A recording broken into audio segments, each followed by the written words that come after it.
સંતે વિદાય નથી લીધી, સાંભળી લેજો. પણ એક સંતના ખોળિયાએ વિદાય લીધી. બાપાએ જેથી દેહનો ત્યાગ કર્યો અને બાપાના દેહનો ત્યાગ થયો ને તેથી બગડાણાની ધરતી મિત્રો હલી ગઈ છે.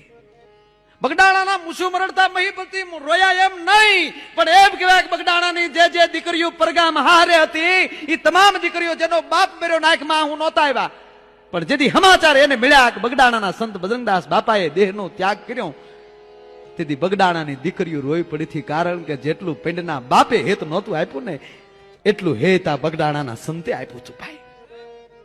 અને જેથી એમ કહેવાય સંતે વહમી વિદાય લીધી, દેહનો ત્યાગ કર્યો. સેવક સમુદાય એમ કહેવાય કે બાવલિયાના શરણોમાં ઢળી પડ્યું હતું. અને વિદાય લીધા પછી જે કારમી બધાને આઘાત લાગ્યો,